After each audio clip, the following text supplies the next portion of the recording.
Could Egypt and Turkey go to war in Libya? Egypt's president threatens to send in the army if Turkish-backed troops make more gains. How does that further complicate Libya's civil war? This is Inside Story.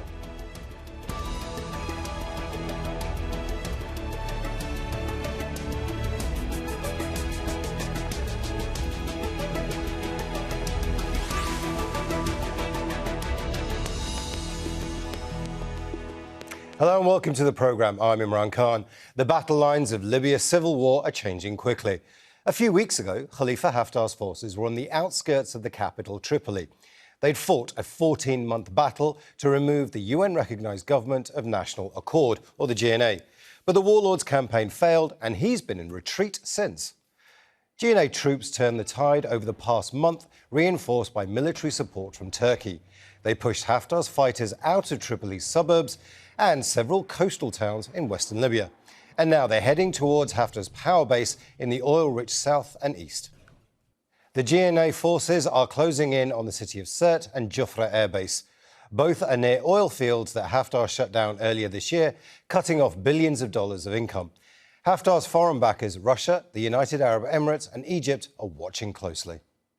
Egypt's President Abdel Fattah al-Sisi proposed a ceasefire earlier this month, but Turkish leaders dismissed it as an attempt to save Haftar following his battlefield losses. Sisi says the Egyptian army is ready to cross the border and intervene if GNA fighters attack Sirte.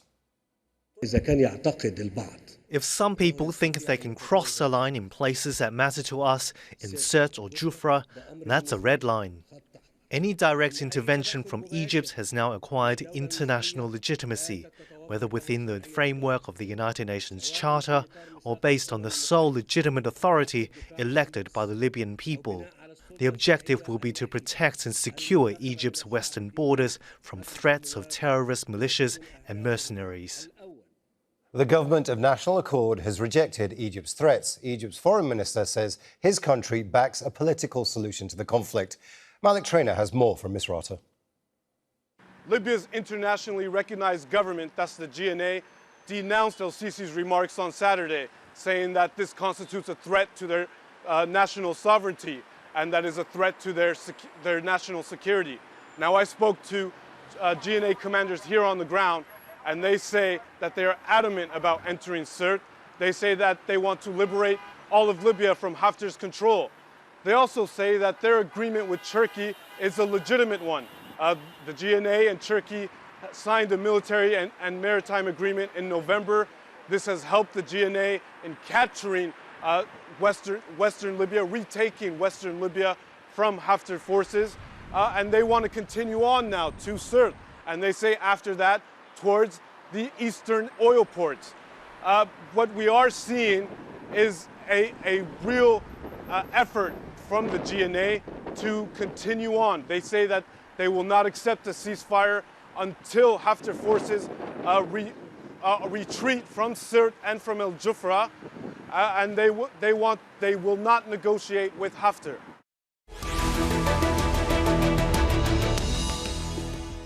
Let's bring in our guest from London, Guma Gamaty, Special Envoy of Libyan Prime Minister Fayez al-Sarraj to Algeria, Mauritania, Morocco and Tunisia. From Washington, D.C., Nabil Mikhail, political writer and a professor of political science. And here in Doha, Ibrahim Freihat, conflict resolution professor at the Doha Institute for Graduate Studies. A warm welcome to you all. I'd like to begin in London with Guma Gamaty. In 24 hours, we've had el-Sisi threaten military action in Libya, and now the foreign minister suggests that there is a political solution to this. But we're also, whilst this is all going on, we also seemingly seem to be understanding Egypt's position a bit more, in that they seem to be drawing a red line within Libya and saying that Sirte should not be attacked. What's behind this Egyptian movement? What does it mean for Libya? Well, first of all, I think the Sisi statement yesterday equates to a blatant interference in another country. And for him to say that there is a red line in the middle of Libya, 1,000 kilometers away from the Egyptian border, that the GNA forces should not cross, it almost equates to a declaration of war against another country. This is totally totally unacceptable. For him also to say that he's going to train and arm tribal militias that will be Libyan or Egyptian tribal militias, or perhaps Egyptian tribal militias from a Libyan origin, that to be the spearhead of any Egyptian force that will go into Libya equates to actually sponsoring militias and training and arming militias, which totally contradicts the narrative and the idea which Egypt has been selling over the years, that Haftar heads a professional army and that they are supporting a professional army in Libya. In other words, Egyptian here is advocating just another militia to be added to Haftar's many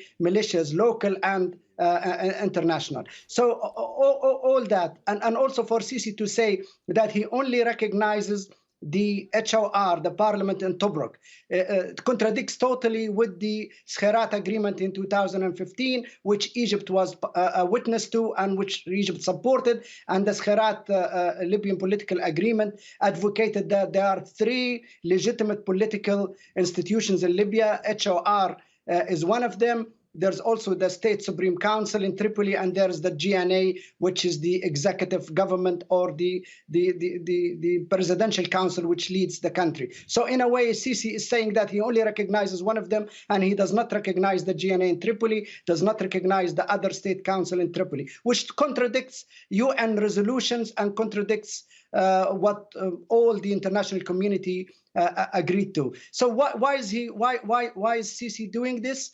I think partly Sisi is just saber rattling. He's trying to appear to be tough and strong in Libya, to actually possibly for local opinion consumption, because we know that Sisi has been appearing to be very weak vis-a-vis another crucial problem for Egypt, which is towards the south, which is with Ethiopia, and the fact that Ethiopia is building a huge dam called the Nahda Dam, which is going to affect the levels of water that flows through the Nile to Egypt, and is going to have grave consequences for Egyptian economy and possibly for the future of Egypt altogether. Sisi has Guma, been let's bring in some reaction from Washington, D.C. We have Nabil, Mikhail with us as well. Nabil, you've heard what Guma had to say. He says that this is against Libya's sovereignty. It's actually contradictory and perhaps even an act of war. What do you think?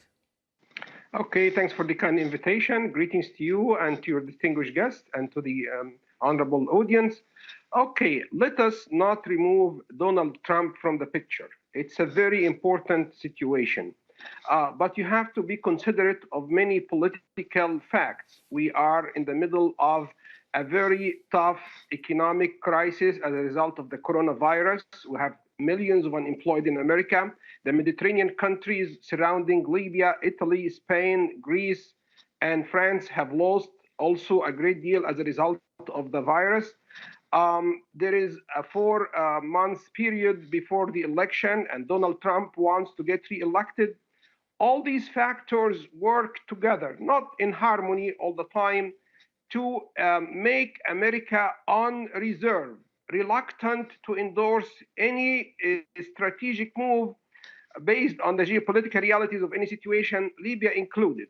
So I think President Trump will try to freeze the status quo in Libya, not to support one part over the other, but because he does not want an Egyptian interference in Libya, because that could be a war. And second, also, he does not want to complicate the situation with Turkey. So in a nutshell, if President Trump hears what is going on now from the different sides around Libya, he would say no military intervention by any side in the conflict, whether his troops are deployed inside Libya or whether he has the logistics to move troops inside Libya. That's it. Let's bring in Ibrahim Freihat here, who joins us from Doha. Ibrahim, there seems to be 2 things going on right now. Firstly, this is a deliberate gamble by Sisi to try and force the international community's hand to make a stand on Libya. But we have our guest in DC suggesting that it's too close to an election and Donald Trump simply doesn't want to get involved. But on the other hand, we are hearing that this is perhaps language of diplomacy, with a saber, and there is some saber rattling going on. What is behind, do you think, this move right now from Egypt, and why is it coming now? Thank you, Imran. The major reason, in my view, for this statement that delivered by Sisi is to support the political initiative that he started 3 weeks ago, actually, with Khalifa Haftar and Aqila Saleh being in Cairo and calling for a ceasefire. So it was a political statement. Now, I think what Sisi is trying to do is try to add some strength, to this statement, and supported by a military statement like this of threatening of a military intervention in Libya. Whether Sisi is able to intervene militarily in Libya or not, it depends what kind of interventions are we talking about. If we're talking about direct military intervention in Libya, I think this is totally unreasonable to expect at the moment. Egypt has many serious national security challenges is facing at the moment, including on top of them the building of the Ethiopian Renaissance Dam, which threatens the water supplies to Egypt. That's one. Also, Sisi is fighting a war with non-state actors in Sinai for many years and has not been able to end that war against ISIS either.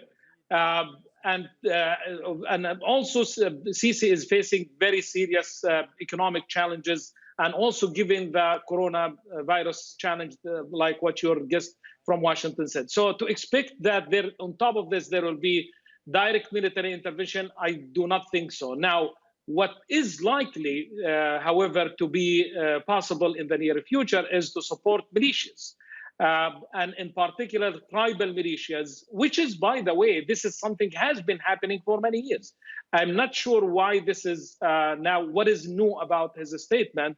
Probably the only addition to this is that he's trying now to make it public in terms of supporting armed militias, tribal militias in particular.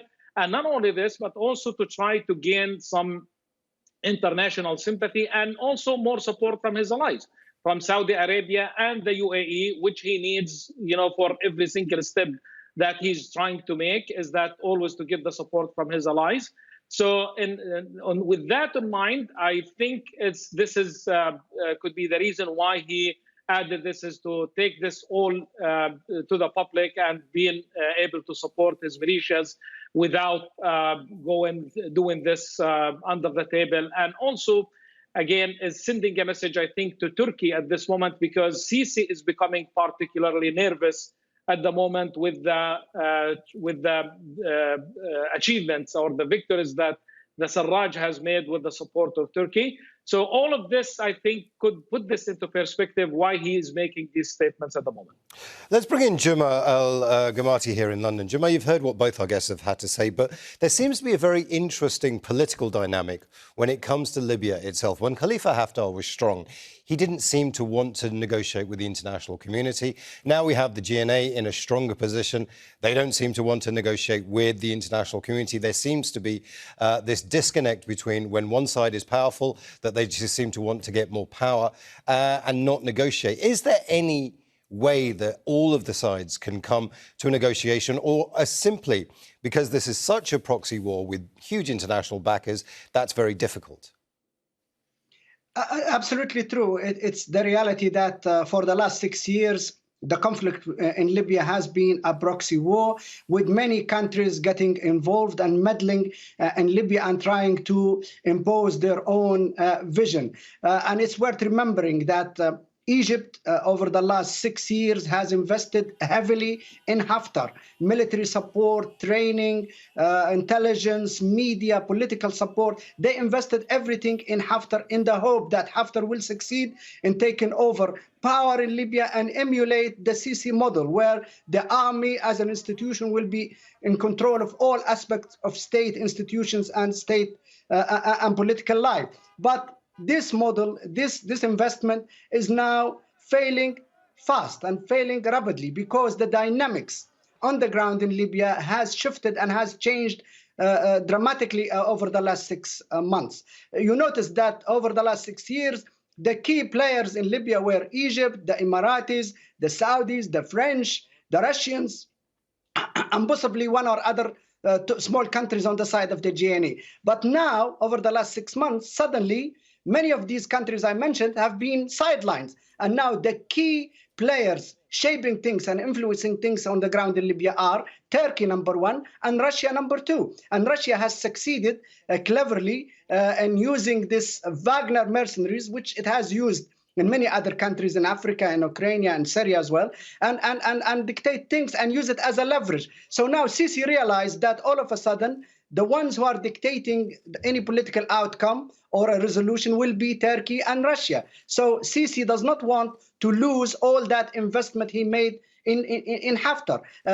He can see that Haftar's ship is sinking fast, but he wants to salvage whatever he can politically for Egypt. So what he is trying to do is to tag on to the Russian position in Libya. In other words, it's not Egypt that's really leveraging and influencing things now in Libya. It is Russia. But I think Sisi cleverly is trying to tag into Russia so that when Russia achieves an outcome or an understanding with Turkey that will lead to a permanent political solution and a settlement and stability in Libya, then Egypt will claim that they have been influential as well and their interests should not be ignored. That is really the reality. And this Egypt versus Turkey is very important and very significant in Libya today. And I don't think Egypt is a match to the strength and might of Turkey, militarily, economically, or politically. That's why we do not believe that... Let's get some reaction now from Nabil, Mikhail in Washington, D.C. Here's an interesting question that our guest in London has brought up. What Sisi is trying to do is bring in an Egyptian style of government into Libya, one that is military civilian in nature. Do you think that's what Sisi wants for Libya? This could be one possibility. I mean, the situation in Libya is such a chaos, so you can speculate as much as you like, but also you have to list your strategic priorities. There is Haftar, and there is a debate. Is Haftar over? Has he ended? Is his political career and military ambitions terminated? I would say no. He's still a valid and a strong player in the difficult political calculus in Libya. So the Egyptian move actually tends to support Haftar despite the fact that it has the appearance to discard him. No, Haftar is still a player. He's still in the game. The second is a shrewd movement also give more legitimacy to Aqila Saleh. I have said this before. Aqila Saleh offers actually the most feasible solution to the Libya crisis, which is what he advocated, to make Libya a federation, meaning there is one single state, but provinces and governances and regions enjoy a degree of self-autonomy. So the Egyptian move also lends a degree of support to Aqila Saleh and tries to nurture him as a potential leader of Libya. If the situation is too much polarized between Fayez al-Sarraj on the one hand and Khalifa Haftar on the other hand. And it's a long topic, but I have to be brief. I agree with the guests when they mentioned the Russian factor. This is a very critical point. And again, let me inject the standpoint of the Trump administration. This what President Trump favors. In the next 4 months before the elections, he wants to cooperate as much as he can with Vladimir Putin. Why? Because he wants to give the impression to the American voter that he has the trust of a big nuclear power that is shrewd in geopolitical games to render a degree of stability to situations in Libya, Iraq, with the Palestinians, in Ukraine, and not the least to Libya. So I believe that President Trump will gradually be reliant on the input of Russia. The big question is, which is the big puzzle, and that can be the topic of a new program, what kind of actions will Putin do in Libya? Because that has been mystifying to everyone, to Egypt, to Turkey, and even to the United States. Ibrahim Freihat in Doha. There is a proxy war going on in Libya. Our guest in Washington, D.C. has suggested that there are several players, as our guest in London. But, I mean, it is a proxy war. But is it a proxy war too far? There doesn't seem to be any common ground between any of the major players. Yes, definitely. I believe there is a proxy war taking place in Libya since probably 2014, the emergence of Khalifa Haftar. That where we started to see two different directions, political developments in Libya were taking. One that's supported by what's called the counter-revolution forces in the region, like Egypt, Saudi Arabia, and the United Arab Emirates. And the other, on the other side, is that where revolutionaries are trying to assemble power and be in power in Libya and in several other places. So this proxy war is still going on. And just before the Turkish intervention, we saw actually the Khalifa Haftar camp supported by Egypt reaching the capital Tripoli and was about to take it. And then now we see the other side is being supported by Turkey and changing things on the ground as well. So I'm not sure actually the parties themselves in Libya are able to make these decisions without the involvement of the regional players. Libya has become a battleground. And Sisi, one additional motive why he is declaring a possible intervention is that he wants to replicate the Sisi model in Libya and to restore the counter-revolution approach, the old system in Libya, and eliminating what he calls the militias and the terroristic groups in Libya. Now, let me slightly disagree with your guest from Washington, not too much, but slightly, which is on the American position about this. I agree that Trump is not about to make a strategic investment in the last 4 or 5 months before the elections. And also Turkey is an ally and Egypt is an ally as well. But it seems, however, that Turkey has been able to secure some support from the United States, from Trump in this conflict. One could be seen actually from is that who revealed the Russian intervention or sending Russian warplanes to Libya was AFRICOM, the American forces based in Africa, and they clearly revealed that about 4 weeks ago in a sign of challenging the Russian intervention in Libya. In addition, also Turkey is a NATO member, and the NATO meeting that was just last week sent a very clear message against Russia's intervention in Libya, and failed to even mention Turkey in this, because again, the United States is a major player in the NATO, along with Turkey, did not mention Turkey's intervention or whatsoever. So everything was directed against Russia at the moment. I do not think at the moment that Russia and the United States are on the same page in Libya, but again, we still need to see more in order to talk about this. Let's bring in Guma Gamaty here. We are running out of time, but very quickly, I do want to ask you this question. When it comes to this proxy war in Libya, there's a lot of other factors. Like we talked about the US election coming up and whether Donald Trump, the US president, wants to get involved in Libya. We have the Russians, we have the Saudis, etc., etc., etc. Where does this need to get to so that all of the Libyans themselves can actually bring about a peaceful resolution to this? Do we need another peace summit to happen quickly, or are we so far away from that that's not an issue?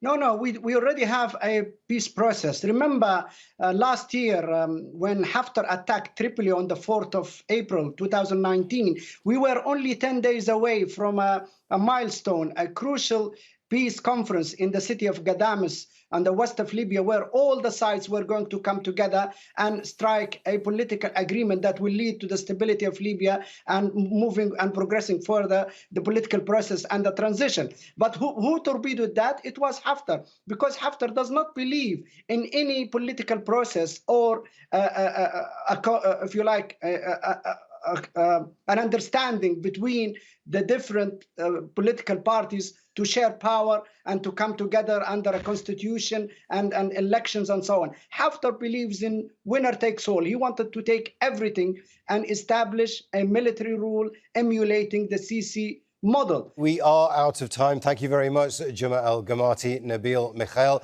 and Ibrahim Freihat. And thank you, too, for watching. You can see the programme again anytime by visiting our website, aljazeera.com. And for further discussion, go to our Facebook page. That's facebook.com/AJ Inside Story. And you can also join the conversation on Twitter. We are at AJ Inside Story. From me, Imran Khan, and the whole team here in Doha, bye for now.